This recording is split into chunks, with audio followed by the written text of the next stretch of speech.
We're seeing people come back to more natural ways. My patients are frustrated with the results that they've been getting in their journey to reclaim their health. When it comes to emergency room and trauma, we're really leaders in the world. But when it comes to overall health, we're mostly managing our pain and suffering. There are definite medications, but they're not turning the condition around. They're allowing you to live as long as you can without that much pain and suffering.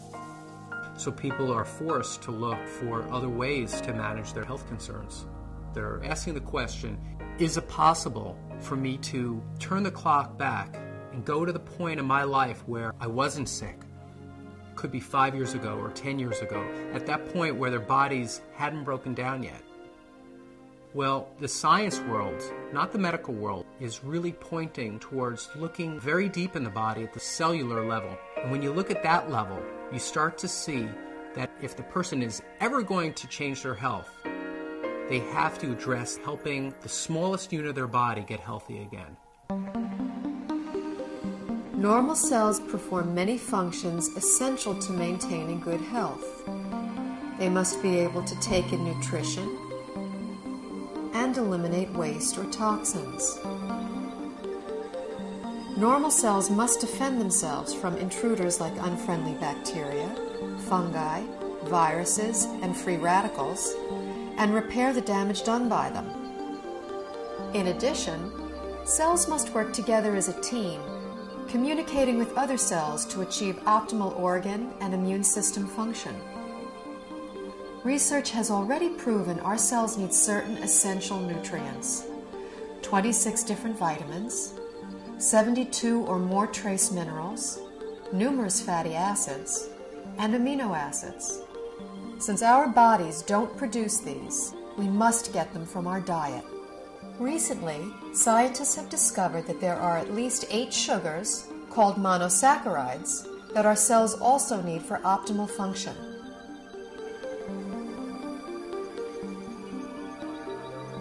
Inside cells, these sugars combine with protein strands and form complex structures called glycoforms. The exterior of a healthy cell is covered with a dense forest of these glycoforms. Glycoforms can exchange infinite combinations of information depending on their shape and charge.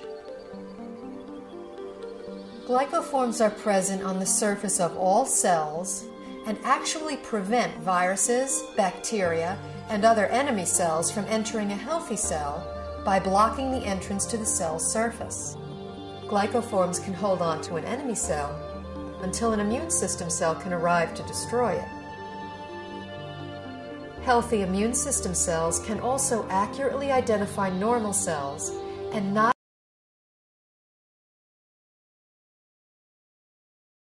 enable clear and accurate cell-to-cell and system-to-system communication, creating an information superhighway within the body.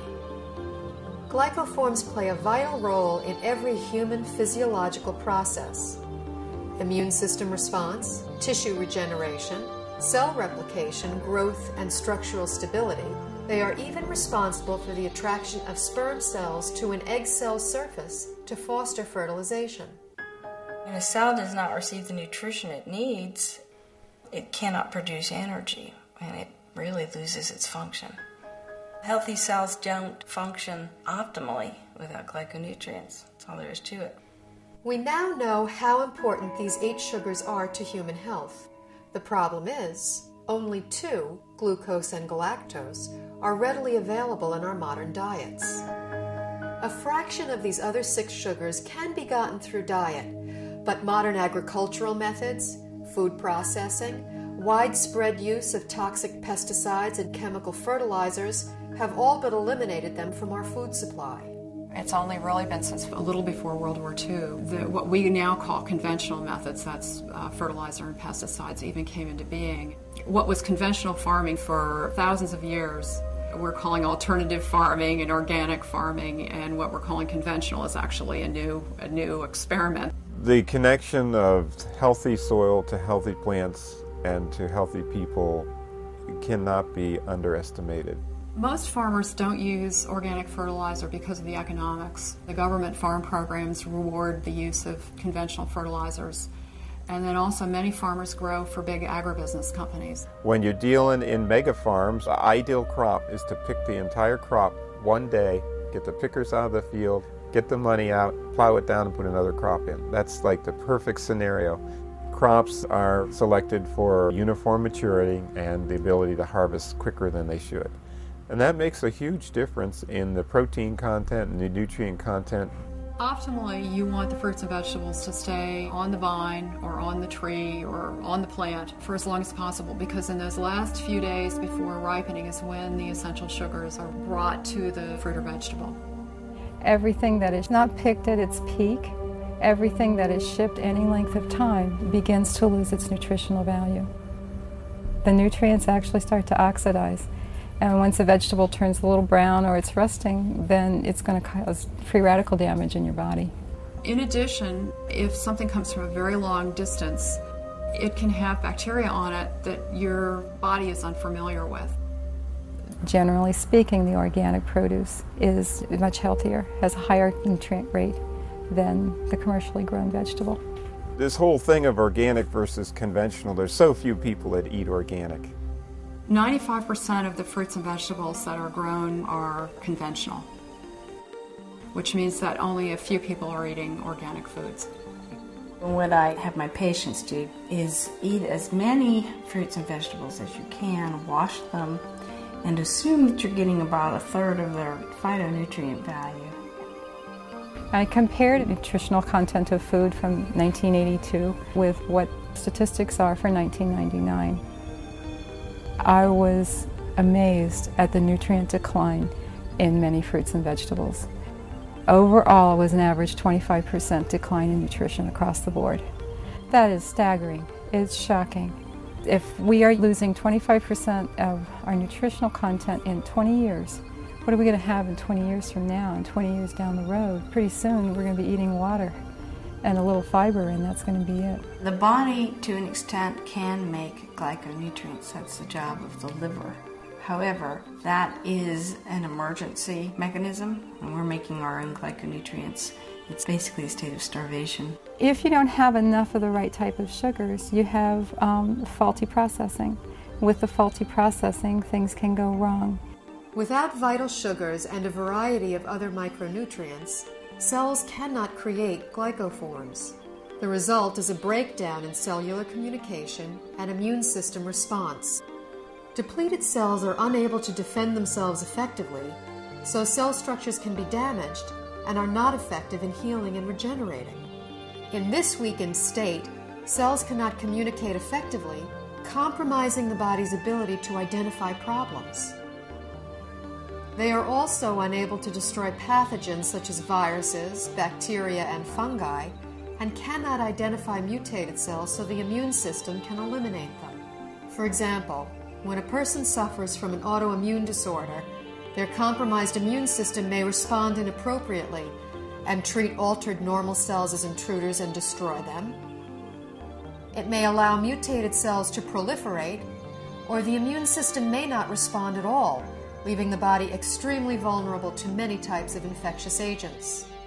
Because they're not getting everything they need from their diet, people are doing one of two things. The first thing they do is nothing, and many people are ending up with chronic diseases, or they're getting sick more often. Their health is somehow degraded as a result. And other people are using supplements, including supplements of sugars.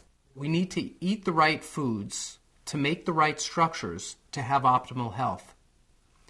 There's a break in the link here because we can't get that food anymore in today's modern diet. Therefore, there's a need to supplement with a type of nutrient called a glyconutrient. When I first learned about these glyconutrients, the concepts made sense to me, but I was very skeptical about using them. It seemed like there were a lot of people making claims that it could help with all different sorts of health conditions. And anytime I see that, I throw my hands up and I say, this can't be true. The big shift for me was seeing how many different countries were researching this. The University of Oxford have their own Glycobiology Institute where they were studying this as early as the late 1980s. Countries all over the world, Japan, Germany, Switzerland, Finland, New Zealand, Australia were looking at these nutrients and their clinical application, as well as in the United States at Johns Hopkins, MIT, University of California, Irvine. Once I realized how crucial these supplements are for human health, I felt compelled to offer them to my patients in my practice. When I started with the patients with the most serious health challenges that I wouldn't be able to help previously, the results that started coming in were amazing. We just started to see people gain their health back. I had a difficult time getting through the day. I had very low energy, and I was not in very good health. I started on a glyconutritional program big time. Now I don't have a pain in my body. I don't have any restrictions on my capabilities. I feel younger than I was at age 69, and I'll be 79 in a matter of days. Since the time I was 17, I was always on medication, and nothing was working. I just started to resign myself to being this sick adult. I took these glyconutrients, and it's changed my life completely. I'm on a road of recovery where I feel I'm more alive than I've been in over 10 years. It was to the point where I prayed that if my pain doesn't go away, I just want to die. I went ahead and decided to start taking glyconutrients, and I was completely, within 3 weeks, pain-free. I can do it all again. I feel like it's been given back to me, and that's what I'm thankful for. These type of results I've never seen before in my practice and were exciting to say the least. I believe somewhere in the next 10 to 20 years that this will be in the curriculum of all training because it gets results. I, as a physician, am real excited about that. And I think that physicians in general should be fascinated from a scientific standpoint. After seeing so many dramatic results with the people that I've recommended this to, my approach to healthcare has changed fundamentally. I hope to see a paradigm shift in treatment in the future, where you have a truly integrative approach between traditional medical care and nutritional support. And this would ultimately give people not only a longer life, but a better quality of life.